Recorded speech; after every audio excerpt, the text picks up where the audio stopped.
estudio para continuar abordando el tema, la periodista Ivonne Deulofeu, con la próxima ronda de preguntas. Sí, muy buenas noches a los televidentes y a los presentes en el estudio. Ahorita el compañero Homero se refería precisamente a agencias de prensa que enfocan el tema como si fuera la primera vez que los cubanos van a viajar. Realmente esta encuesta ha sido un ejemplo del conocimiento que tienen las cubanos y los cubanos de dónde están realmente estas regulaciones, estas restricciones más bien, y dónde ha estado siempre esta agresión ante cada momento en que Cuba ha querido, y así lo ha querido siempre, la emigración segura, ordenada y legal. O sea,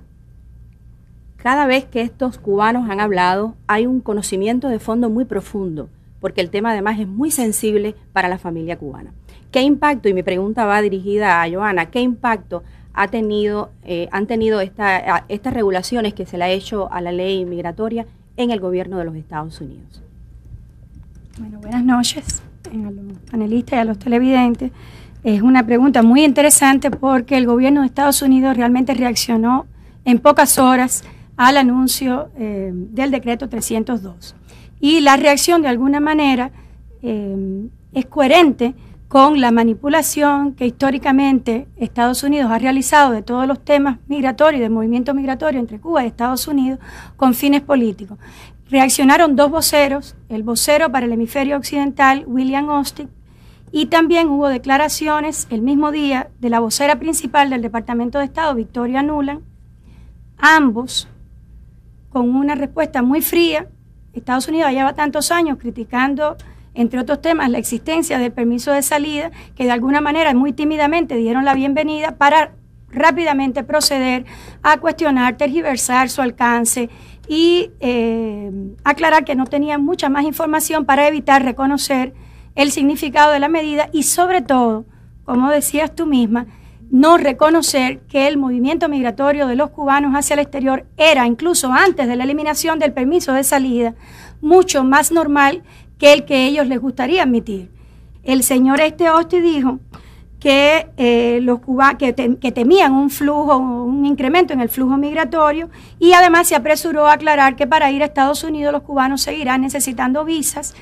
Y además, de una cosa que nos resulta asombrosa e interesante, aclaró que esperaban que los demás países de la región, terceros países a los que pudieran viajar los cubanos, además de Estados Unidos, también siguieran estableciendo los mecanismos de visado para los cubanos, en lo que para algunos constituye un mensaje ya de enseñar los dientes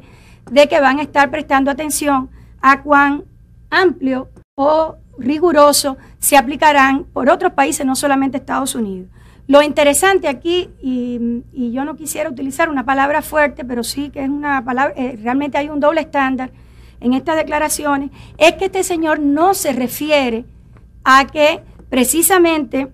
las leyes, el decreto ley que acaba de aprobar Cuba es un decreto que favorece la emigración legal y en general el movimiento legal de los cubanos y normal de los cubanos, abarata los costos de estas operaciones, como explicaba Homero hace un momento, y de alguna manera fortalece la opción del movimiento legal de los cubanos y por nada del mundo, como establece el decreto en su primer por cuanto, pone en duda el compromiso de Cuba, como decías tú misma, con la migración ordenada, segura y legal. Por último, quería mencionarles que cuando le preguntan a la otra vocera, Victoria Nuland, por su reacción, y ella dice, lógicamente un periodista le dice que va a hacer a Estados Unidos con aquellas medidas que Estados Unidos tiene, que de alguna manera otorgan admisión automática a los Estados Unidos, a los cubanos que llegan por vías irregulares o no legales. Y ella dice, nosotros no prevemos ningún cambio en nuestras lo voy a citar textualmente, yo no creo que vaya a haber ningún cambio dicen los libros de las leyes norteamericanas, es decir, en la letra de las leyes norteamericanas, pero después dice, le pedimos y urgimos a las familias cubanas que utilicen las vías legales para la reunificación y otros mecanismos de migración que están en vigor, y también le manda el mensaje a terceros países diciéndole que esperan que los países sigan siendo firmes. Esto es muy simpático. Es decir, Estados Unidos le está pidiendo a otros que hagan su trabajo. Es decir, yo establezco una política diferenciada de estímulo a la migración ilegal de Cuba, pero me pongo brava si otros países le otorgan visas legales a los cubanos, si eso significa que pudieran hacerles más fácil el camino para llegar ilegalmente o presentarse en frontera en los Estados Unidos. Así que realmente de alguna manera habría que decir que la respuesta de Estados Unidos es coherente con toda la manipulación que en general desde el 1 de enero del 59 Estados Unidos ha mantenido en este tema. Después pudiéramos ampliar con otros aspectos, pero eso es lo más importante. No, y creo que la propia vocera esta dijo que a partir de enero iban a observar el flujo. Sí, y dijeron que iban a estar observando el flujo. Sí, pero lo que resulta muy gracioso es que ellos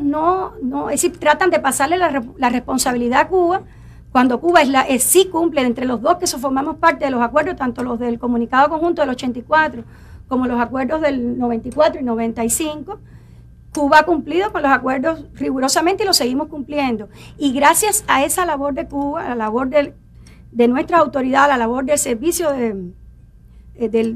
tropas guardafronteras de Cuba también, la labor de inmigración de Cuba y de todas las organizaciones en Cuba y del gobierno de Cuba se ha limitado, prácticamente está controlado el canal marítimo ilegal. Y si existen todavía casos, compañeros, realmente no responde a las políticas de Cuba,